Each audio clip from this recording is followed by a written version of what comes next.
المرسلين अम्मा बअदु फ़अऊज़ु बिल्लाहि अस्समीइल अलीम मिनश शैतानिर रजीम अरअयतल्लज़ी यन्हा अब्दन इज़ा सल्ला। हर किस्म जी हमदे सदा अल्लाह मालिकुल अल्लाम ज़ुल जलाल वल इकराम वहदहु ला शरीक लहु जला। दुरूद सलाम हुजन प्यारे पैगंबर साकी कोसर इमामुल अंबिया खातमुल अंबिया खतीबुल अंबिया मुहम्मदुर रसूलुल्लाह सल्लल्लाहु अलैहि वसल्लम जनते मुख्तसर हमने सलात का बाद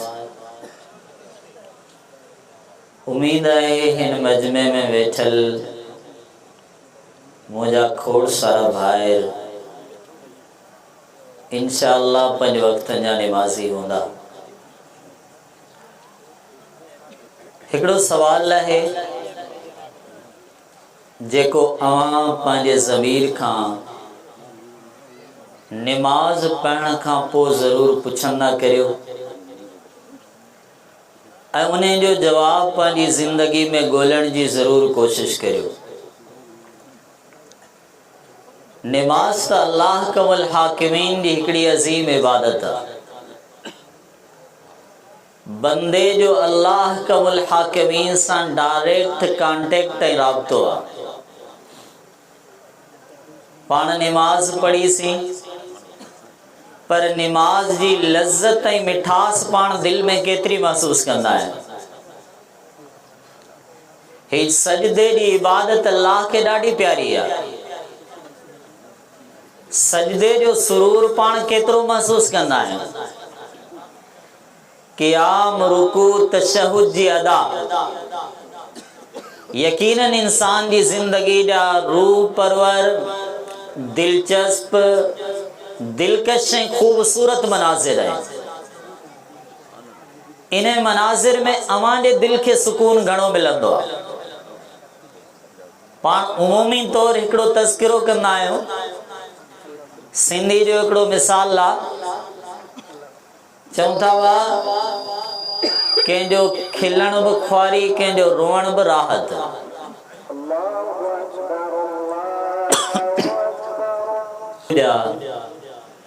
सिंधी बोली जा ही जुमला आहिनि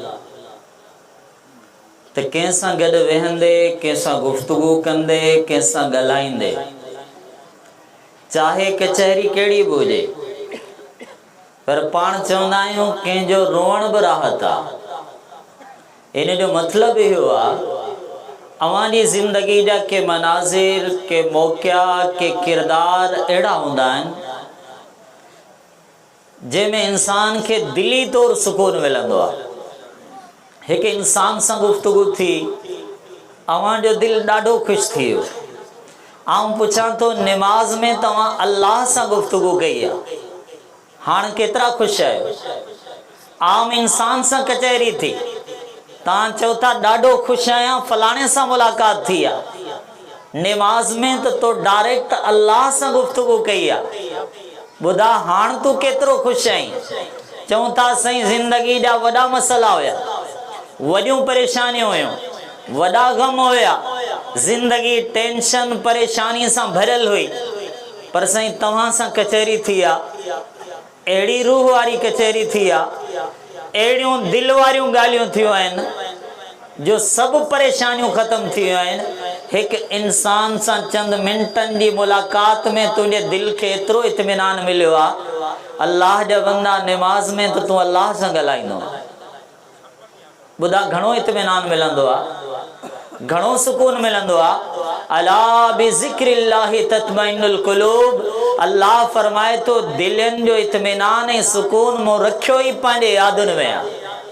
अल्लाह के यादि कंदे सुभान अल्लाह जे अदाउनि में, अल्लाह अकबर जे अल्फाज़नि में, ला इलाहा इल्लल्लाह जी ॿोली में, ला हौला वला कुव्वता इल्ला बिल्लाह जे अल्फाज़ में इन कलिमात जो विर्द कंदे कंदे ही ज़िंदगी ईअं सम्झो सुकून ऐं रूह परवर मनाज़िर के तय कंदे कंदे इंसान जे दिल जो ताल्लुक़ त पंहिंजे रब सां जुड़ी वेंदो आहे। अल्लाह जो बंदो हिन नमाज़ में अवां केतिरा ख़ुशि थींदा आहियो। यादि करियो मुहम्मद रसूलुल्लाह जा जुमला। हालांकि ज़िंदगी गमन सां भरियल हुई, ज़िंदगी में गमन जी हिकिड़ी ड्रिघी दास्तान हुई, पर चवंदा हुया या बिलाल कुम फाज़िन वारिहना बिस्सलाह, बिलाल उथो आज़ान चओ, असीं नमाज़ पढ़ंदासीं, असांजे दिलनि खे सुकून मिली वेंदो, गम सभु ख़त्म थी वेंदा, परेशानियूं सभु ख़त्म थी वेंदियूं, असांजे दिलनि खे सुकून ऐं इत्मीनान मिली वेंदो। ही कहिड़ी ॻाल्हि आहे, नमाज़ बि पढ़ंदो आहे पर रहंदो गमज़दा आहे, नमाज़ बि पढ़ंदो आहे रहंदो हमेशा परेशान ना, नमाज़ बि पढ़ंदो आहे हिन जे गमन जा तज़किरा कॾहिं ख़त्म कोन थिया आहिनि, नमाज़ बि पढ़ंदो आहे सॼी ज़िंदगी गम ऐं दुख में गुज़ारे थो।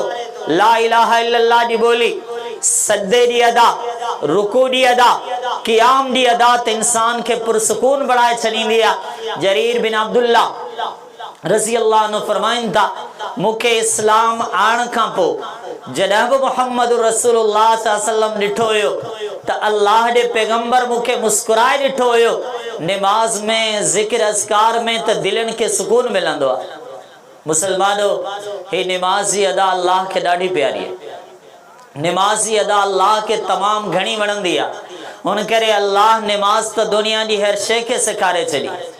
इन नंढड़ी मखलूक कीड़ी बि अल्लाह खे यादि कंदी आहे, हवा में उॾामंदड़ पखी बि अल्लाह खे यादि कंदा आहिनि, हे जानवर ऐं जीत बि अल्लाह खे यादि कंदा आहिनि, समुंडनि में रहंदड़ तमामु मखलूकात बि अल्लाह खे यादि कंदी आहे। दुनिया जी जेका बि मखलूक आहे रब्बुल आलमीन जा तज़किरा कंदी आहे। वयुसब्बिहु अर्रादु बिहम्दि, अल्लाह फरमाए थो या गोड़ बि मुंहिंजी हमद बयान कंदी आहे। व इम मिन शैइन इल्ला युसब्बिहु बिहम्दि, कायनात जी जेका बि शइ आहे उहा अल्लाह रब्बुल आलमीन जी तस्बीह हमद बयान कंदी आहे। व तैरु साफ़ातिन कुल्लुन कद अलिम सलातहु व तस्बीहा, हे हवा में उॾामंदड़ पखी बि अल्लाह जी तस्बीह बयान कनि था ऐं नमाज़ पढ़नि था।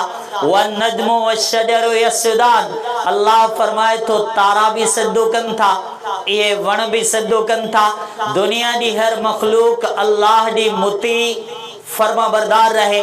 चंड अल्लाह जो फर्मा बरदार आहे, कॾहिं ना फरमानी कोन कंदो आहे। तारा अल्लाह जा फर्मा बरदार आहिनि, कॾहिं ना फरमानी कोन कंदा आहिनि। सिज अल्लाह जो फर्मा बरदार आहे। व शम्सु तजरी लिमुस्तक़रिन लहा, ज़ालिक तक़दीरुल अज़ीज़िल अलीम, वल क़मर क़द्दरनाहु मनाज़िल हत्ता आद कल उर्जूनिल कदीम। सिज पंहिंजे मंज़िलनि ते हलंदे हलंदे अल्लाह जो फर्मा बरदार आहे, चंड पंहिंजूं मंज़िलूं तय कंदे कंदे अल्लाह जो फर्मा बरदार आहे। दुनिया जी हर मखलूक त अल्लाह जी इताअत कंदी आहे। बेनमाज़ी पोइ तोखे छा थियो आहे? तोखां अल्लाह जी बंदगी छो विसरी वई? अल्लाह जा बाना तो रब जा सदा छो विसारिया आहिनि? ए मुहम्मद जा उम्मती सल्लल्लाहु अलैहि वसल्लम, तो हय्या अल सलाह जी सदा त ॿुधी हूंदी, हय्या अल फलाह जी सदा त ॿुधी हूंदी। ही पंहिंजूं मस्जिदूं वीरान छो आहिनि? अल्लाह जा घर खाली छो आहिनि? नमाज से चंद माण्हू छो ईंदा आहिनि? छा ला इलाहा इल्लल्लाह पढ़ण वारा ॻोठनि में कोन रहंदा आहिनि? छा मुहम्मद रसूलुल्लाह सल्लल्लाहु अलैहि वसल्लम ते ईमान रखण वारा हिननि ॻोठनि में कोन रहंदा आहिनि? मुसलमानो यादि रखिजो मुंहिंजा जुमला, अहले बैत जो को फर्द बेनमाज़ी कोन हो, पोइ असां छो थिया आहियूं? नबी जो को हिकिड़ो बि सहाबी बेनमाज़ी कोन हुयो, पोइ असां छो थिया आहियूं? अल्लाह जो को हिकिड़ो वली बेनमाज़ी कोन हुयो, पोइ असीं छो थिया आहियूं? को मुहद्दिस हुजे, को मुत्तकी हुजे, को परहेज़गार हुजे, को बि बेनमाज़ी कोन हुयो, पोइ असां छो थिया आहियूं? इंसान त इंसान आहिनि, पर अर्श रब जो कसम आहे, इंसान ऐं जिन्नात खां सवा हिन पूरी कायनात में केर बि अल्लाह जो नाफरमान कोन्हे। इन्ना अरज़नल अमानता अलस समावाति वल अर्ज़ि वल जिबाल फ़अबैना अन यहमिलनहा व अशफ़क़न मिन्हा व हमलहा अल इंसान। रब्बुल आलमीन फरमाए तो दीन जी अमानत फराइज़ जी अमानत, अल्लाह जे हुक्मन जी अमानत असां नाज़िल कई, आसमानन के हुक्म ॾिनोसीं, डिॼी विया, चयो अल्लाह असां कीअं खणंदासीं, ही त तमाम वॾी ज़िम्मेवारी आहे। ज़मीन के चयोसीं, ज़मीन में डिॼी वई, चई अल्लाह ही त वॾी ज़िम्मेवारी आहे, असीं कीअं खणी सघंदासीं। रब्बुल आलमीन फरमाए तो मुंहिंजी हुन अमानत के इंसान कयो, इन्नहु काना ज़लूमन जहूला। अल्लाह फरमाए तो वॾो ज़ालिम आहे त वॾो जाहिल भी है, वॾो ज़ालिम भी है, वॾो जाहिल भी है। मुसलमानों सोचो, अल्लाह पाण सां मुखातिब आहे त इंसान वॾो ज़ालिम भी है, वॾो जाहिल भी है। ग़लती किथे थी आहे, कोताही किथे थी आहे, गफ़लत किथे थी आहे। दुनिया जी हर शइ जो सबक़ आहे। अचो 5 वक्त जा नमाज़ी बणिजी वञो, मुत्तकी बणिजी वञो, परहेज़गार बणिजी वञो, छॾे ॾियो गुनाहनि जी ज़िंदगी, छॾे ॾियो नाफ़रमानी जी ज़िंदगी, छॾे ॾियो धोखे फराड ऐं कूड़ जी ज़िंदगी, छॾे ॾियो नाफ़रमानी जी ज़िंदगी। अचो अल्लाह जा मुत्तकी परहेज़गार बंदा बणिजी वञो। अल्लाह मूंखे सम्झायो आहे, सूरह हज आयत नंबर 18 आहे। रब्बुल आलमीन फरमायो, अलम तरा अन्नल्लाह यसजुदु लह, छा तो न ॾिठो आहे त अल्लाह खे सजदो कनि था मन फिस समावात, जेके आसमाननि में आहिनि, व मन फिल अर्ज़, जेके ज़मीन में आहिनि, व शम्सु, सिज भी सजदो कंदो आहे, वल कमरु, चंद्र भी सजदो कंदो आहे, वन नुजूमु, तारा भी सजदो कनि था, वल जिबालु, जबल भी सजदो कनि था, व शजरु, वण भी सजदो कनि था, व दवाबु, जानवर भी सजदो कनि था, व कसीरु मिनन नास, केतिरा इंसान भी सजदो कनि था। अल्लाहु अकबर। सिज भी सिखारे थो अल्लाह के सजदो कंदो कर, नाफरमान न थी। चंद्र भी सिखारे थो अल्लाह जी नमाज पढ़ंदो कर, नाफरमान न थी। तारा भी सिखारनि था अल्लाह जी बंदगी कंदो कर, नाफरमान न थी। मुसलमानों पंहिंजे पाण ते सोचो, पंहिंजी ज़ात जो मिसाल खणो था। अल्लाह जो मामलो तो तमाम घणो आहे, मां पर सम्झाइण जे लाइ मूंखे मिसाल ॾेई रहियो आहियां। तव्हां हिकिड़े ॾींहं में 5 टाइम पंहिंजो को कासिद के माण्हू ना मोकिलियो, साईं अचो वॾे एहतराम सां सॾु करियो, वॾे अदब सां सॾु करियो, अचो साईं मुंहिंजे उताक था थी वञो। हिकिड़े ॾींहं में 5 दफ़ा सॾु करियो, 5 ई दफ़ा न अचे, सम्झो तव्हांजो रिएक्ट ऐं जवाबु छा हूंदो, समझी सको था वहां तासुरात केड़ा हुंदा, समझी सको था पाण त ऐलान बरात ऐं बाइकाट जो ऐलान करे छॾींदासीं। मूं त हिन खे वॾी इज़त ऐं एहतराम सां सॾु कया हा, मुंहिंजे सॾ ते छो कोन आयो आहे? मूं त वॾे अदब सां हिन खे दावत ॾिनी हुई, मुंहिंजी दावत ते छो कोन आयो आहे? पाण हिकिड़े भत भञण ते चवंदा आहियूं, साईं मुंहिंजी दावत ते कोन आयो, हाणे हिन सां खाइण पीअण ख़तमु आहे। रब जा बंदा तुंहिंजे हिकिड़े सॾ, तुंहिंजी हिकिड़ी दावत, तुंहिंजे हिकिड़े सॾ ते हू कोन आयो, तूं उनखां नाराज़ थी वएं। तुंहिंजे रब जो कासिद हय्या अल सलाह, हय्या अल फलाह एक ॾींहं में तोखे 5 दफ़ा सॾु कंदो आहे, रोज़ रोज़ सॾु कंदो आहे। हफ़्ते जा सॾ केतिरा हूंदा आहिनि, तूं वरी बि कोन ईंदो आहे। सोच पाण केतिरा नाफ़रमान आहियो। महीने जा सॾ केतिरा हूंदा आहिनि, वरी न अचण वारा कोन ईंदा आहिनि। सोचे ही केॾो वॾो नाफ़रमान आहे। पोइ साल जा सॾ केतिरा, पोइ उमिरि जा सॾ केतिरा। अल्लाह जा कासिद सॾींदा सॾींदा सॾींदा रहिजी विया। हय्या अल सलाह, हय्या अल फलाह, ये अल्लाह जो बंदो वरी भी कोन आयो। बेनमाज़ी केॾो नाफ़रमान। अल्लाह रब्बुल आलमीन जी नाफ़रमानी में कीअं जिंदगी गुज़री वञे पई, सोच ई कोन आई, एहसास ई कोन थियो त मां नाफ़रमान कंहिंजो, मुखालिफ़त कंहिंजी पियो कयां, बग़ावत कंहिंसां आहे, टक्कर कंहिंसां आहे। अल्लाह रब्बुल आलमीन जो सॾु थियो, ही अल्लाह जो बंदो कोन आयो। नबी अलैहिस्सलातु वस्सलाम सिज खे लहंदो ॾिसी अबू ज़र रज़ी अल्लाह अन्हु सां मुखातिब थिया, चवण लॻा अबू ज़र अतदरी ऐन तज़हबु हाज़िर, अबू ज़र छा ख़बर अथई सिज लहंदो आहे त केॾांहुं वेंदो आहे? चयो अल्लाह जा नबी अल्लाह खे इल्म आहे, तव्हांखे इल्म आहे। पाण फरमाइनि था फ़इन्नहा तज़हबु व तस्जुदु तहतल अर्श। अबू ज़र इहो रोज़ वेंदो आहे, अल्लाह जे अर्श जे हेठां सजदो कंदो आहे, सजदे करण खां पोइ उभरण जी इजाज़त घुरंदो आहे, अल्लाह हिन खे इजाज़त ॾींदो आहे। वरी सिज ओभर खां उभरंदो आहे, एक दिहाड़ो एड़ो अचण वारो आ अल्लाह का इजाजत घुरंदो पर हिनके ओभर का उभरण जी इजाजत कोन मिलंदी। अल्लाह फरमाइंदो इरजी मिन हैसु जेते ए सिज जिता लथो ही उतां तो के उभरणो आ इने जो डालो ही क़यामत आ। मुसलमानों सोचो सिज उभरण में भी अल्लाह जो फरमाबरदार आ, सिज लहण में भी अल्लाह जो फरमाबरदार आ, सिज सिद्धे जे अदाउन में भी अल्लाह जो फरमाबरदार आ, सिज ओभर का उभरे तनह भी अल्लाह जो फरमाबरदार आ। पर क़यामत जी आखिरी निशानी जे ओला का उभरे तनह भी अल्लाह जो फरमाबरदार आ। पाण केतरा ना फरमान ना आहियूं, केड़ा गुनहगार आहियूं। अल्लाह जी मखलूक ते गौर त करियो। पाण कदा सोचो आ सिज केतरो वडो आ। साइंस बुधाए थी असांजी जमीन का तकरीबन 13,000 दफा वडो आ। मतलब असांजो 13,000 जमीन हुजन सिज जे पेट में अची सघन थियो। अल्लाह दी एतरी वडी मखलूक है। ए साइंस जे अंदाजे मुताबिक तकरीबन 2.5 अरब सालन का अंदाजो गलत भी थी सके तो 2.5 अरब सालन का चमकी रहो आ। हिन जो बारण हिन जे अंदर मौजूद है। हे अल्लाह जी नाफरमानी कदम भी कोन कंदो आ। 8 या 8.5 मिनटन में हिन जी रोशनी पांजी जमीन तक पहुंची विंदी आ। हे अल्लाह रब्बुल आलमीन जी नाफरमानी कोन कंदो आ। अवांजी जमीन के एकड़े साल में केतरा टन तवानाई की जरूरत हुंदी आ। हे सिज अल्लाह दी फरमाबरदारी मुताबिक पहुंचाइंदो आ। कदा अल्लाह जी नाफरमानी ही कोन कंदो आ। हे एतरी वडी मखलूक सिर्फ एकड़ी मखलूक जो मिसाल आ। मुसलमानों एडी वडी मखलूक असांजे नजरन जे सामो आ। रब जो एडो वडो फरमाबरदार आ। पांजी औकात छा, पांजी हैसियत छा, पांजो स्टेटस छा, पांजो मेयार छा। अल्लाह जी हिकड़ी नंढड़ी मखलूक दिल जो दौरो बंद थी वने, जिंदगी खत्म आ। सर्दी घणी लगी वने, बर्दाश्त न थे, जिंदगी खत्म आ। गर्मी हिनका बर्दाश्त न थे, हिनके लगी वने, हिन जी जिंदगी खत्म आ। रत जो टेम्परेचर, रत जो दौरो वधी वने या खुटी वने, हिन जी जिंदगी खत्म आ।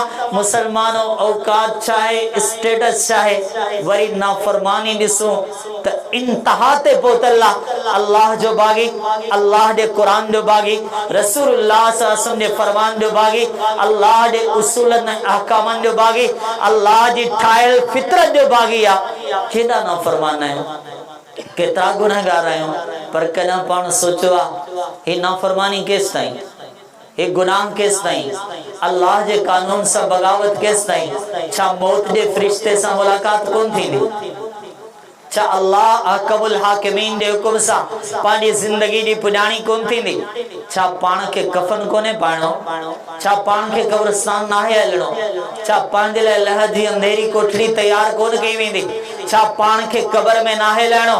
एक दिहाड़ो अचण वारो आ। रब्बुल आलमीन जे फरमान मुताबिक कुल्लु नफ्सिन ज़ाइक़तुल मौत, हर नफ्स के मौत जो जायको चखणो आ। ई जिंदगी खत्म, अल्लाह जो कानून ना। कुल्लु मन अलैहा फान व यबका वजहु रब्बिका ज़ुल जलाल वल इकराम। एक दिहाड़े ही जिंदगी खत्म, ही वजूद खत्म, हिंदो नालो निशान खत्म। इन पिंडाल में मौजूद मुझा जेतरा भायर मौजूद है, अदब एहतराम सा कंहिंखे चयो सही अवां जे ॻोठ जे कब्रिस्तान ॾे हलूं था। छा लाइ हलूं था? के मेले ते न, के गुनाह जी महफिल में ना, के नाफरमानी जी महफिल में ना, के शिरकिया कम में ना। हलूं इन करे था, हलंदासीं बोसीदा वीरान उजड़ियल कब्रन के ॾिसंदासीं, पंहिंजी आख़िरत याद अची वेंदी। गैर जी कब्र के ॾिसंदासीं, पंहिंजी कब्र याद अची वेंदी। के ॿिए जो अंजाम ॾिसंदासीं, पंहिंजो अंजाम याद अची वेंदो।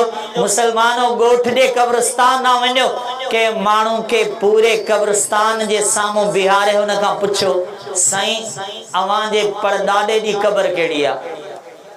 छा ख्याल आ? ॻोठ जा केतरा माण्हू ॿुधाए सघनि था? असांखे त गुज़रियल आबा व अजदाद जे कब्रनि जी बि ख़बर कोन्हे। सिर्फ़ 3 या 4 नस्ल ऐं ख़ानदाननि जो फ़र्क़ु आहे। अहिड़ा विसरिया, नाला बि विसरी विया, कब्रूं बि विसरी वियूं, कंहिंखे यादि कोन आहिनि। अल्लाह जो कसम आ, अर्श रब जो कसम आ, कॾहिं पाण बि ईअं विसरी वेंदासीं, पाण बि कंहिंखे यादि कोन हूंदासीं। न नालो होंदो, न निशान होंदो, न क़बर याद होंदे। ख़बर ना ही तकब्बुर किथा आयो, हे गुरूर किथा आयो, हे अना किथा अची वई। मिनहा खलक़नाकुम व फीहा नुईदुकुम व मिनहा नुखरिजुकुम तारतन उखरा।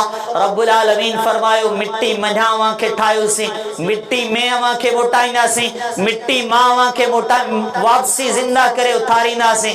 अल्लाह जा बंदा, पैगंबर जा उम्मती, ला इलाहा इल्लल्लाह पढ़ण वारा, तोखे पंहिंजी तस्वीर ते वॾो नाज़ हूंदो आहे। कॾहिं हिन आयत ते बि गौर कंदो कर, पंहिंजे चेहरे शक्ल शबाहत ते वॾो नाज़ हूंदो आहे, पंहिंजे हुस्न क़ौम ऐं ख़ूबसूरती ते वॾो गुरूर हूंदो आहे, पंहिंजे लिबास ऐं कपिड़े ते वॾो तकब्बुर हूंदो आहे। ब्रांड उन खां पोइ वॾो ब्रांड अञा वधीक उन ते गुरूर थींदो आहे। यादि कंदो कर, तुंहिंजी इब्तिदा बि मिठी आहे, तुंहिंजी इंतहा बि मिठी आहे, पोइ विच में तकब्बुर किथां आयो आहे। तुंहिंजो आगाज़ बि मिठी आहे, तुंहिंजी पुॼाणी बि मिठी आहे, पोइ विच में अना किथां आई आहे। तुंहिंजी शुरूआत बि मिठी आहे, तुंहिंजी इंतहा बि मिठी आहे, पोइ अल्लाह जे कानून सां बग़ावत किथां आई आहे। हे मस्जिदों वीरान, हर शख्स बेनमाज़ी अल्लाह जे क़ुरान खां परे, रब्बुल आलमीन जे दीन खां परे। मुसलमानों ही दावत, हिदावत हिदावत फिक्र, हिदावत एहसास, विसारजो ना अल्लाह जे हुकुम के कदा विसारबो कोने, विसारजो ना मोहम्मद जे फरमान के कदा विसारबो कोने सल्लल्लाहु अलैहि वसल्लम। हिता उथजो, हिता उथजो, हिता उथजो, अज़म करे उथजो। अल्लाह गुनहगार जरूर आहियूं पर हाण नाफरमानी कोन थी, खताकार जरूर आहियूं पर हाण नाफरमानी कोन थींदी। अल्लाह बेनमाज़ी थींदे थींदे जिंदगी गुजरी वई आहे पर हाण नमाज कोन छॾींदासीं। चओ इंशाअल्लाह, चओ इंशाअल्लाह, अज़म करियो, पंहिंजा मज़बूत इरादा करियो। जिंदगी जी का ख़बर नाहे अॼु ख़त्म या सुभाण ख़त्म। केतिरनि सां मुलाक़ात कईसीं, मुस्कुराईंदड़ ऐं खिलंदड़ चेहरा ईअं हलिया विया, ईअं हलिया विया जो का ख़बर ई कोन पई। पोइ पाण तॾहिं ते वेही ईअं चवंदा आहियूं, साईं हाणे त मुलाक़ात थी हुई, ॾाढो ताज़ो तवानो, सेहतमंद ऐं तंदुरुस्त हुयो, हीउ ईअं कीअं हलियो वियो। मुसलमानो, वञणो ज़रूर आहे पर नमाज़ पढ़ंदे पढ़ंदे वञो, वञणो ज़रूर आहे सजदा कंदे कंदे वञो, वञणो ज़रूर आहे अल्लाह जी बंदगी इताअत में वञो। हिकिड़ो वाक़ियो यादि आयो, को गुनहगार, को खताकार ऊंदा ही रात में मस्जिद में आयो, मुअज़्ज़िन ॾिठो, ख़बर नाहे किथां आयो आहे, कहिड़ो माण्हू आहे, अजनबी आहे, मोड़ी मस्जिद में कहिड़े इरादे सां आयो आहे। मुअज़्ज़िन चए थो हलियो वञ, ही वक़्तु वक़्तु नमाज़ कोन्हे। आवाज़ ॿिन्ही जो बुलंद थी वियो। ही गुनहगार चए थो मूंखे छॾियो, अल्लाह जे घर में आयो आहियां, नमाज़ पढ़ण आयो आहियां। हिन जी आवाज़ मस्जिद जे इमाम ॿुधी वरिती। मस्जिद जो इमाम आयो, चए थो साईं को मसलो कोन्हे, नमाज़ जो टाइम नाहे, को मसलो नाहे, अचो अव्हां खे वुज़ू करण बि आउं सेखारियां थो, अचो अव्हां खे नमाज़ पढ़ण बि आउं सेखारियां थो। हिन खे इमाम वुज़ू करण सेखारियो आहे। जंहिंखे वुज़ू बि कोन थिए आयो भला कहिड़ो हूंदो, वुज़ू सिखे थो, इमाम सां गॾु बीठो आहे, नमाज पढ़े थो, क़याम भी करे थो, रुकू भी करे थो, पर सजदे में वेंदे वेंदे अल्लाह ॾांहुं हलियो वञे थो। कंहिंजी ज़िंदगी जी पुॼाणी ईअं बि थींदी आहे, ख़बर न आहे ज़िंदगी जी पुॼाणी कहिड़े लम्हात में थी वञे, उन करे नियत भली हुजे, इरादा त भला हुजनि, इरादा त मज़बूत हुजनि। अल्लाह गुनहगार ज़रूर आहियूं पर बंदा त तुंहिंजा आहियूं, अल्लाह गुनहगार त ज़रूर आहियूं, खताकार त ज़रूर आहियूं, अल्लाह कहिड़ा बि आहियूं तुंहिंजा आहियूं, तुंहिंजी ज़ात में उम्मीद आहे। असांखे पाण ॾे मोटा नमाज़ जी तौफ़ीक़ ॾे, सदे जी तौफ़ीक़ ॾे।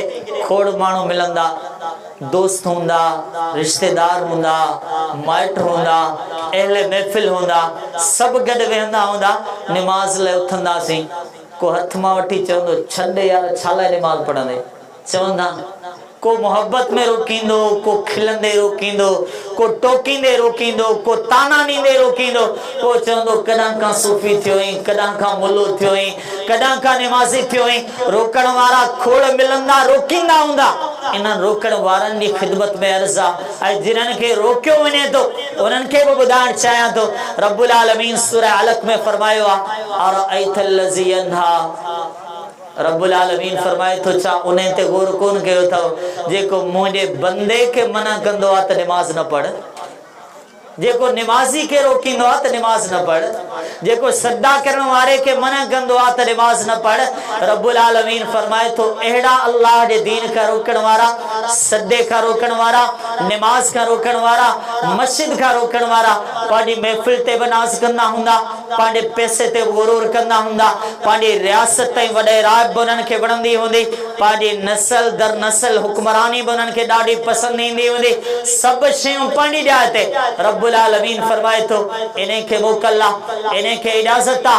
अल्लाह फरमाए तो लनस्फअम बिन्नासिया फलियदउ नादिया सनदउ ज़बानिया। अल्लाह फरमाए तो पानी महफिल ब सदे, पानी ताकत ब जमा करे, पाड़ा दोस्त ब जमा करे, पाड़ा रिश्तेदार ब जमा करे, पाड़ा कचहरी वारा मानू ब जमा करे, सब गडे करे वठे ऐं जवाब में असी छा कंदासीं। अल्लाह फरमाए तो इनके मुकाबले में असां दोज़ख ऐं जहन्नम जा फरिश्ता आणींदासीं।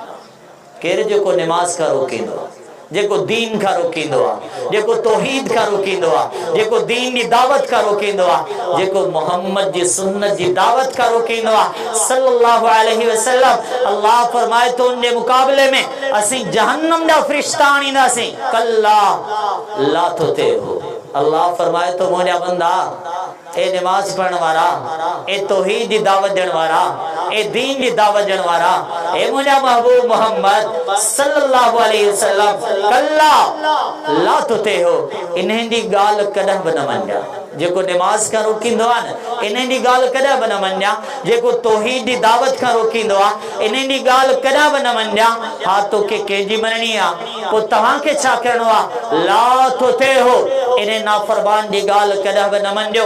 वस्जुद वक़्तरिब, तव्हीं अल्लाह जा सजदा कंदा रहजो ऐं अल्लाह जी मोहब्बत में अॻिते निकिरंदा रहजो। पाण कंहिंजी गाल मञींदा, पाण खे त अल्लाह कबल हाकिमीन जी गाल मञणी, पाण खे त रब्बुल आलमीन जी गाल मञणी आहे। मुसलमानो हाणे निमाज़ी त थी वियासीं, पर ॾिठोसीं त वॾा परेशान थी वियासीं। निमाज़ पढ़ूं त पोइ कहिड़ी पढ़ूं, कहिड़े तरीक़े मुताबिक़ पढ़ूं, उसूल छा हुजे, कानून कहिड़ो हुजे, रफ़्ल यदैन कीअं करियूं, हथ कीअं ॿधूं, रुकू में कीअं वञूं, सदे में कीअं वञूं। चौथा हल ॾाढो ॾुखियो आहे, पर ॾुखियो पाण ठाहियो आहे, अहिड़ो ॾुखियो त कोन्हे। हल मोहम्मद रसूलुल्लाह सां पाण ॿुधायो, पाण फरमाइनि था सल्लू कमा रअयतमूनी उसल्ली, निमाज़ ईअं पढ़ंदा करियो जीअं मोहम्मद रसूलुल्लाह सल्लल्लाहु अलैहि वसल्लम खे निमाज़ पढ़ंदे ॾिठो अथव। छा ख्याल आहे, चार त कोन्हनि, पंज तरीक़ा त कोन्हनि, चार जा चार ही सही, पंज जा पंज ही सही, अहिड़ी ॻाल्हि त कोन्हे। हिते ॻाल्हि त सिर्फ़ हिकिड़ी आहे, सल्लू कमा रअयतमूनी उसल्ली, निमाज़ ईअं पढ़ो जीअं मोहम्मद रसूलुल्लाह सल्लल्लाहु अलैहि वसल्लम खे निमाज़ पढ़ंदे ॾिठो आहे। घणो झगड़ो, घणो इख्तिलाफ़, घणो तज़ाद तरफ़ुल यदैन ते आहे। मुसलमानो हदीस जा किताब कहिड़ा कहिड़ा खणंदो, सही बुखारी खणो, तज़किरो रफ़ुल यदैन जो आहे, सही मुस्लिम खणो, तज़किरो रफ़ुल यदैन जो आहे, अबू दाऊद, नसाई, तिरमिज़ी, इब्न माजा खणो, तज़किरो रफ़ुल यदैन जो आहे, मुवत्ता इमाम मालिक खणो, सुनन दारमी खणो, सुनन कुबरा बहकी खणो। हदीस जा जेके किताब खणण चाहियो था खणी वठो। तज़किरो रफ़ुल यदैन जो आहे, कीअं चवण वारो चए तो सम्झ में ॻाल्हि कोन आई, ॻाल्हि त वाज़े आहे, ॻाल्हि त तमामु घणी वाज़े आहे। असां हुनखे इख्तिलाफ़ी ठाहियो आहे, हक़ीक़त में इख्तिलाफ़ जी ॻाल्हि त का बि कोन्हे का। सही बुखारी पढ़ूं था, हदीस नंबर 735 आहे, तज़किरो रफ़ुल यदैन जो आहे, 736 आहे, तज़किरो रफ़ुल यदैन जो आहे, 737, 38, 39 आहे, तज़किरो रफ़ुल यदैन जो आहे। सही बुखारी आहे, किताबुल अज़ान बाब रफ़ुल यदैन फी तकबीरतिल ऊला, तज़किरो रफ़ुल यदैन जो आहे। सही बुखारी किताबुल अज़ान बाब रफ़ुल यदैन इज़ा रका व इज़ा रफ़ा। रब्बुल आलमीन ने पैगंबर सल्लल्लाहु अलैहि वसल्लम जा तज़किरा, सहाबा किराम जा तज़किरा, तज़किरो रफ़ुल यदैन जो आहे। वरी अॻियों बाब पढ़ूं था, सही बुखारी आहे, किताबुल अज़ान बाब रफ़ुल यदैन इज़ा क़ाम मिन अर्रकअतैन, तज़किरो रफ़ुल यदैन जो आहे। हिते झेड़े जी ॻाल्हि त कोन्हे, इख्तिलाफ़ जी ॻाल्हि त कोन्हे, हिते मुक़ाबले जी ॻाल्हि त कोन्हे, हिते त महबूब मोहम्मद जी सुन्नत जी ॻाल्हि आहे सल्लल्लाहु अलैहि वसल्लम।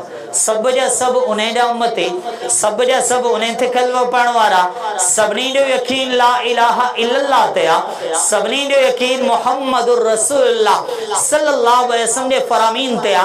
हिते तो कोई इख्तिलाफ कोने, हिते तो कोई झगड़ो कोने को।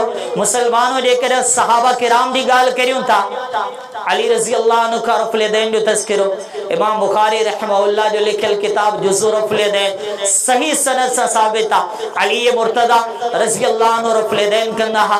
सुनन कुबरा बहकी जो हवालो सही सनद से साबित आहे। अबू बकर रज़ी अल्लाह अन्हु रफ़ुल यदैन कंदा हा। इमाम बहकी रहमहुल्लाह जो किताब अल खिलाफियात सही सनद से तज़किरो उमर रज़ी अल्लाह अन्हु रफ़ुल यदैन कंदा हा। आई आऊं सोचां तो ये गालियों पढ़ी असांजा यार अन्या बि असांखे चवंदा इहे सहाबा के कोन था बने। अली रज़ी अल्लाह अन्हु रफ़ुल यदैन कनि था, उमर रज़ी अल्लाह अन्हु रफ़ुल यदैन कनि था, अबू बकर रज़ी अल्लाह अन्हु रफ़ुल यदैन कनि था। जंहिं सॼी ज़िंदगी रफ़ुल यदैन न कयो आहे उहो असांखे तो चए ही सहाबा के कोन था बने। गाल आहे का इंसाफ जी, आहे का समझ में अचण वारी गाल।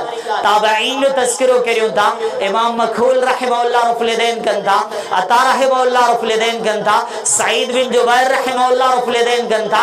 मुहद्दिसीन जो तज़किरो करियूं था, सब जा सब मुहद्दिसीन रफ़ुल यदैन कनि था। आइम्मा किराम जो तज़किरो करियूं था, सुनन तिरमिज़ी खणूं था, इमाम तिरमिज़ी रहमहुल्लाह सुनन तिरमिज़ी में लिखनि था। इमाम मालिक बि रफ़ुल यदैन कनि था, इमाम शाफ़ी रहमहुल्लाह बि रफ़ुल यदैन कनि था, इमाम अहमद बिन हंबल रहमहुल्लाह बि रफ़ुल यदैन कनि था। ऐं इहो पढ़ी हैरान थी वेंदो आहे असांजे यारनि खे ख़बर किथां पई आहे त मनसूख थी वियो आहे। जे मनसूख आहे त पोइ इमाम मालिक रहमहुल्लाह छो था कनि, इमाम शाफ़ई रहमहुल्लाह छो था कनि, इमाम अहमद बिन हंबल रहमहुल्लाह छो था कनि। ऐं हैरत जी ॻाल्हि आहे सभ जा सभ चवंदा चारई सही आहिनि। जेकॾहिं चारई सही आहिनि चइनी मां टे रफ़ुल यदैन कनि था, पोइ छा ख़्याल आहे? चयोसीं बि चारई सही आहिनि पोइ टे रफ़ुल यदैन कनि था, पोइ इहो कीअं ग़लति थी वियो? सॼी ज़िंदगी इख़्तिलाफ़ कयोसीं, ग़लति आहे ग़लति आहे ग़लति आहे, मुनाज़रा थिया इख़्तिलाफ़ात थिया, पोइ ख़बर अथव छा थींदो आहे? वॾी हैरत जी ॻाल्हि, वॾे अफ़सोस जहिड़ी ॻाल्हि। सही सभु रफ़ुल यदैन कनि था, चए हा कनि था पर इहो हंबली आहे, इहो सही आहे, करे थो इहो शाफ़ी आहे, इहो सही आहे, फलाणो रफ़ुल यदैन कनि थो इहो मालिकी आहे, इहो सही आहे। हैरत जी ॻाल्हि आहे जेकॾहिं आऊं चवां आऊं रफ़ुल यदैन कयां थो, आऊं मुहम्मदी आहियां, आऊं मुहम्मद सल्लल्लाहु अलैहि वसल्लम जो उम्मती आहियां, चए थो न तूं ग़लति। इख़्तिलाफ़ कंहिंसां आहे? तज़ाद कंहिंसां आहे? टक्कर कंहिंसां आहे? दुश्मनी कंहिंसां आहे? को मालिकी इमाम मालिक जो नालो वठे त सही आहे, इमाम शाफ़ी रहमहुल्लाह जो नालो वठे त सही आहे, अहमद बिन हंबल रहमहुल्लाह जो नालो वठे त सही आहे। अफ़सोसी ॻाल्हि आहे को मोहम्मद जो नालो वठे त ग़लति आहे। सल्लल्लाहु अलैहि वसल्लम असांखे कहिड़े इख़्तिलाफ़ में मुब्तला कयो? पाण त सादा सूदा यारो मोहम्मद जा उम्मती आहियूं सल्लल्लाहु अलैहि वसल्लम। सिधी ॻाल्हि करियो, वाज़े ॻाल्हि करियो, हदीस में आहे त मसलो ई ख़तमु, मोहम्मद सल्लल्लाहु अलैहि वसल्लम जी सुन्नत आहे त मामलो ई ख़तमु। नबी जे अमल खां कंहिंजो अमल वधीक थींदो छा? इमामुल अंबिया जे अदा खां वधीक कंहिंजो अमल थींदो छा? अब्दुल्लाह बिन उमर रज़ियल्लाहु अन्हु जो अमल आहे। इमाम बुखारी रहमहुल्लाह पंहिंजे किताब जुज़्उ रफ़ुल यदैन में लिखियो आहे, कंहिंखे ॾिसंदा न हे रफ़ुल यदैन कोन थो करे, पत्थर खणी हुनखे हणंदा त हे रफ़ुल यदैन छो कोन थो करे? मोहम्मद सल्लल्लाहु अलैहि वसल्लम जे सहाबा वटि सुन्नत जी अहमियत एतिरी, हैसियत एतिरी आहे, पाण हिन खे इख़्तिलाफ़ में विझी छॾियो, फलाणो मालिकी आहे, फलाणो शाफ़ी आहे, फलाणो हंबली आहे, उहो करे थो इन करे थो। आऊं चवां थो मोहम्मद ई किथे आहे सल्लल्लाहु अलैहि वसल्लम? नबी अलैहिस्सलातु वस्सलाम जी बहितरीन अदा किथे आहे? इमाम तबरानी रहमहुल्लाह पंहिंजे किताब मौजम तबरानी में हिकिड़ी रिवायत सही सनद सां ज़िक्र कई आहे। उक़बा बिन आमिर रज़ियल्लाहु अन्हु फरमाइनि था हिकु दफ़ो रफ़ुल यदैन करण ते 10 नेकियूं मिलनि। असां हिन उम्मत खे केतिरो महरूम करे छॾियो, नबी अलैहिस्सलातु वस्सलाम जी सुन्नत जे केतिरो ख़िलाफ़ करे छॾियो, केतिरो भड़काए छॾियो। असां कंहिंखे सोचण बि कोन था ॾियूं। हिन उम्मत जा के उलमा के पंहिंजे मुक़्तदी के सोचण बि कोन था ॾियनि त हीअ बि मोहम्मद जी सुन्नत आहे सल्लल्लाहु अलैहि वसल्लम। अॻी ॻाल्हि इंतिहाई अहम ॻाल्हियूं करे रहियो। अॻी ॻाल्हि आख़िर में जान छॾाईंदे मुंहिंजा भाइर हिकिड़ो जुमिलो ॻाल्हाइनि था, साईं दलाइल बि आहिनि, आइमा किराम भी कंदा हा, मुहद्दिसीन भी कंदा हा, पीराने पीर अब्दुल कादिर जिलानी रहमहुल्लाह रफ़ुल कंदा हा, सब जा सब रफ़ुल कंदा हा, पर आऊं हनफी आहियां, आऊं कोन थो करे। अल्लाह अकबर, सोचो सही फ़र्क़ केतिरो आहे। हिते ॿ ॻाल्हियूं। पहिरीं ॻाल्हि ते आहे तोखे नऊज़ुबिल्लाह मोहम्मद जी अदा पसंद ई कोन्हे सल्लल्लाहु अलैहि वसल्लम। जेकॾहिं पसंद अचई हा त मामलो वाज़े हो, ॻाल्हि वाज़े हुई, दलाइल वाज़े हुया। ॿी ॻाल्हि इहा आहे असांजे भाइरनि इहो वाज़े करे छॾियो त असांखे मोहम्मद सल्लल्लाहु अलैहि वसल्लम जी हदीस खपे ई न। नऊज़ुबिल्लाह, जेकॾहिं हदीस से अमल कनि हा त मामलो वाज़े हुयो। जेकॾहिं इते बि जवाब ॾेई वियासीं पोइ आख़िरी हरबो कहिड़ो हूंदो आहे, चवनि था साईं आहे सुन्नत, पर जे छॾे ॾिनोसीं त निमाज़ थी वेंदी। आहे सुन्नत, छॾे ॾिनोसीं मौलवी साहब निमाज़ त थी वेंदी न। पोइ वरी सवाल पुछो वेंदो आहे सुन्नत छॾे ॾिनोसीं त निमाज़ थी वेंदी। ऐं जवाब ॾींदे उन्हनि भाइरनि खे अर्ज़ु कंदो आहे साईं पंहिंजे जुमिले ते गौर करे वठो, छा मोहम्मद जी सुन्नत खे छॾण जी ॻाल्हि बि कबी आहे छा? सल्लल्लाहु अलैहि वसल्लम, अवां त नबी जा उम्मती आहियो, अवां त नबी जी ज़ात ते जान कुर्बान करण वारा उम्मती आहियो, अवां त नबी अलैहिस्सलातु वस्सलाम जे हर किरदार के अपनाइण वारा उम्मती आहियो। मञो था मोहम्मद जी सुन्नत आहे सल्लल्लाहु अलैहि वसल्लम, पोइ विच में छॾण जी ॻाल्हि किथां आई आहे? यादि रखो अर्श रब जो कसब आहे, मोहम्मद जी कंहिं सुन्नत खे छॾिबो न आहे सल्लल्लाहु अलैहि वसल्लम। रफ़ुल यदैन त अज़ीम सुन्नत, नफ़र यदैन त इंतहाई अज़ीम सुन्नत आहे, पर नबी अलैहिस्सलातु वस्सलाम जी का बि अदा हुजे उन्हें खे छॾिबो कोन्हे। ॿियो इख़्तिलाफ़ कहिड़ो आहे? इमाम जे पुठियां अलहम्द पढ़ूं या न पढ़ूं। सही मुस्लिम किताब सलाह बाबू जुबिल क़िराअ, अबू हुरैरा रज़ियल्लाहु अन्हु जी हदीस महफ़िल, महबूबुल मोमिनीन सहाबी, मोमिनन जे दिलनि जो राज़दार महबूब सहाबी अबू हुरैरा रज़ियल्लाहु ताला अन्हु पंहिंजी महफ़िल में वेठा आहिनि, पंहिंजे तलबा खे हदीस ॿुधाइनि था। केॾी प्यारी हूंदी उहा महफ़िल जंहिंजा उस्ताद हूंदा अबू हुरैरा, केॾी प्यारी हूंदी उहा महफ़िल जंहिंजा उस्ताद हूंदा मोहम्मद जा शागिर्द सल्लल्लाहु अलैहि वसल्लम। पोइ उन्हनि जा शागिर्द ऐं महफ़िल में हूंदो काल रसूलुल्लाह मोहम्मद रसूलुल्लाह सल्लल्लाहु अलैहि फरमायो, पाण फरमाइनि था मन सल्ला सलातन, जंहिं का नमाज़ पढ़ी ऐं उन नमाज़ में सूरह फातिहा न पढ़ी, फहिय खिदाजुन, उहा नमाज़ खुटल आहे, फहिय खिदाजुन, उहा नमाज़ खुटल आहे, फहिय खिदाजुन, उहा नमाज़ खुटल आहे।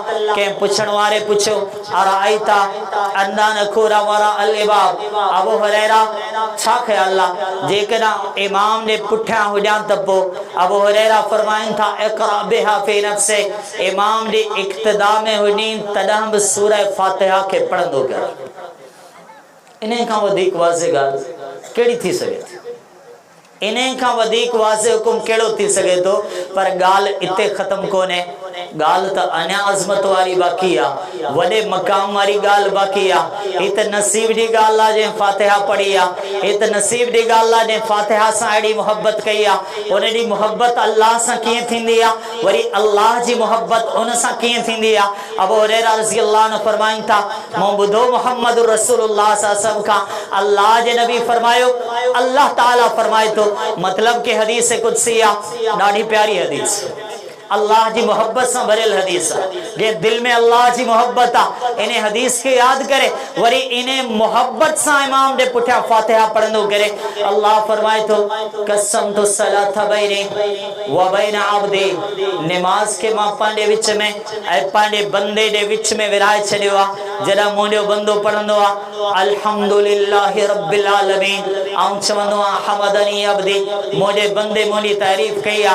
बंदो पढ़े तो अर्रहमान रहमानिर रहीम। आऊं जवाब में चवंदो आ अस्ना अलैया अब्दी, मोडे बंदे मोडी सना बयान कई आ। बंदो पढ़े तो मालिक यौमिद्दीन, आऊं चवां तो मज्जदनी अब्दी, मोडे बंदे मोडी बुज़दिगी बयान कई आ। वले अब्दी मसल, हाने मोडो बंदो जेको अगते घुरण वने पियो, बंदो अगते पढ़े तो इय्याक नअबुद व इय्याक नस्तईन, अल्लाह बंदगी सिर्फ तुंडी आ। आऊं के काठी जे सामू न झुकंदो हां, के कबर जे सामू न झुकंदो हां, गैरुल्लाह जा आस्थाना कोन आबाद कंदो हां, के दरगाह जे सामू मोडी पेशानी कोन झुकंदी आ। इय्याक नअबुद, आऊं त तुंजो बंदो आया। व इय्याक नस्तईन, अल्लाह मदद सिर्फ तोखां ही घुरंदा आहियूं। जॾहिं ही लफ्ज़ चे थो, अल्लाह फरमाए थो हाज़ा बैरी व बैन अब्दी व ले अब्दी मा सल, ही बंदे जे आयत पढ़ी आ, या मुंहिंजे विच में आ, मुंहिंजे बंदे जे विच में आ। हाण जेको बंदो घुरंदो मोन खे अता करे छॾियो, हिन घुरियो कोने, क़बूलियत जो ऐलान पहिरियां थी वियो। केॾी अज़ीम दुआ, केॾी अज़मत वारी दुआ। सूरे फातिहा जी अज़मत जे लाइ इहो ई काफ़ी आ त हर रकात में सूरे फातिहा जी तिलावत थींदी आ। अल्लाह फरमाए थो बंदो जेको घुरंदो आ मूं बंदे खे ॾेई छॾियो आ, पोइ बंदो पढ़े थो इहदिनस सिरातल मुस्तक़ीम सिरातल लज़ीना अनअमत अलैहिम गैरिल मग़ज़ूबि अलैहिम वलद्दाल्लीन। अल्लाह फरमाए थो हादा लिअब्दी वले अब्दी मसल, हे मुंहिंजे बंदे जे लाइ, मुंहिंजे बंदे जेको घुरियो आ मूं बंदे खे अता करे छॾियो। मां सोचींदो आहियां इहा हदीस पढ़ी, दिल में ख़्याल ईंदो आहे, अवांजे दिल में भी ख़्याल अचणु खपे। पंहिंजी औकात छा आहे? गुनहगार उम्मती, खताकार उम्मती, गुनाहनि सां भरियल पैगंबर जा उम्मती, गुनहगार अल्लाह जा बंदा आहियूं। पर जे पाण पढ़ंदा वञो ऐं अल्लाह जवाब ॾींदो वञे त ॿियो छा खपे? पाण पढ़ंदा वञो, रब्बुल आलमीन जवाब ॾींदो वञे त ॿियो छा खपे? ही त रब्बुल आलमीन सां डायरेक्ट कचहरी आ, ही त अल्लाह कबुल हाकिमीन सां गुफ्तगू आ। नबी अलैहिस्सलातु वस्सलाम तॾहिं त फरमायो, जॾहिं को निमाज़ी निमाज़ पढ़ंदो आ फ़इन्नहु युनाजी रब्बा, निमाज़ी बंदो अल्लाह सां कचहरी कंदो आ, अल्लाह सां गुफ्तगू, अल्लाह रब्बुल आलमीन से कचहरी, अल्लाह से गालियों। वल्लज़ीना आमनू अशद्दु हुब्बन लिल्लाह, अमांजी मुंहिंजी दिल जो सब खां वॾो महबूब अल्लाह, सब खां वॾी मोहब्बत जे लाइक़ अल्लाह, सब खां गहरे ताल्लुक जे लाइक़ अल्लाह, सब खां गहरी राज़दारी जे लाइक़ अल्लाह, सब खां गहरी दोस्ती जे लाइक़ अल्लाह, सब खां वधीक मोहब्बत जे लाइक़ अल्लाह। वल्लज़ीना आमनू अशद्दु हुब्बन लिल्लाह, जे रब सां एडी गहरी मोहब्बत हुजे, उन्हें अल्लाह सां न डायरेक्ट कचहरी थी वञे, ॿियो छा खपे? ॿियो पाण खे छा खपे? अफ़सोस हुजे अल्लाह जे उन्हनि बंदनि ते जेके अञा बि चवनि था असां सूरह फातिहा न पढ़, सूरह फातिहा न पढ़। मुंहिंजी के मौलाना सां कीअं हलंदे हलंदे कचहरी थी वई। उन वीचारे वरी मुश्किल सां हिकिड़ी आयत बयान कई, आयत बयान करे मूंखे चयईं वइदा क़ुरिअ अल क़ुरआन फस्तमिउ लहू वअनसितू। मूं हुनखे चयो मौलाना इहा आयत आऊं त दलील में पढ़ी सघां थो, पर तव्हां कोन था पढ़ी सघो। चइसि मां कीअं कोन थो पढ़ी सघां? मूं चयो अवांजे किताब में लिखियल आहे, उसूल के रखी वे, अवांजे किताब में लिखियल आहे जेकॾहिं नऊज़ बिल्लाह क़ुरान जो आयतूं मुतआरिज़ हुजनि, ॿिन्ही में टकराव हुजे, ॿिन्ही जो मफ़हूम हिक ॿिए जे ख़िलाफ़ थी वञे, त पोइ ॿिन्ही ते अमल कोन थींदो। अल्लाहु अकबर, बाक़ाइदे उसूल पढ़ाया वञनि था, चए तो ॿिन्ही ते अमल कोन थींदो। जीअं क़ुरान जी पहिरीं आयत वइज़ा क़ुरिअ अल क़ुरआन फस्तमिउ लहू वअनसितू, ऐं ॿी आयत फ़क़रऊ मा तयस्सर मिनल क़ुरआन, हुन लिखियो आहे त ॿई आयतूं मुतआरिज़ आहिनि। चए तो नऊज़ बिल्लाह ॿिन्ही ते अमल कोन थींदो। मूं चयो मौलाना आऊं त पढ़ी सघां थो, तव्हां कोन था पढ़ी सघो। चइसि इन किताब ॾे काॾे हलिया वियो? मूं चयो साईं अर्ज़ु आहे किताब बि तुंहिंजो आहे, मुंहिंजो बि कोन्हे। या तव्हां ईअं चई वठो, या ईअं चई वठो साईं किताब असांजो कोन्हे, सिरे तां हथ खणी वञो। वरी इत्तिफ़ाक़ सां ॿी हदीस पढ़ी ॿुधाए थो, उन जो रावी हुयो अबू हुरैरा रज़ी अल्लाह ताला। मुझो सही इया हदीस भी तवा कोन था पढ़ी सको चे तो छो मुझो हमारे किताब नूरुल अनवार में लिखल जे कदा हदीस से रावी जो अमल हदीस से खिलाफ आ तो नौजुबिल्ला चे तो हदीस ते अमल कोन थींदो रावी दे कौल ते अमल थींदो मुझो इने हदीस रावी अबू हुरैरा रज़ियल्लाहु अन्हु ऐं अबू हुरैरा रज़ियल्लाहु अन्हु जो हुकुमात इमाम ने पुठिया फातिहा पढ़ना करियो लिहाजा इहो दलील भी अवा कोन था दे सको मुसलमानों जरूरत ने गाल इख्तिलाफ तजाद टकरा फिरकावारियत तसादुम दलील इस्तिदलाल मुखालिफत हिकबे सा बहस से मुबाहिसा अल्लाह जो कसम सब बात दी गाला पर पहरियान महबूब मोहम्मद सल्लल्लाहु अलैहि वसल्लम मोहब्बत करियो था सब कलमा पढ़ो था ला इलाहा इल्लल्लाह सब कलमा पढ़ो था मोहम्मदुर रसूलुल्लाह सल्लल्लाहु अलैहि वसल्लम जी ज़ात कलमो सोचो जदा हदीस अची वई मामलो वाज़े थियो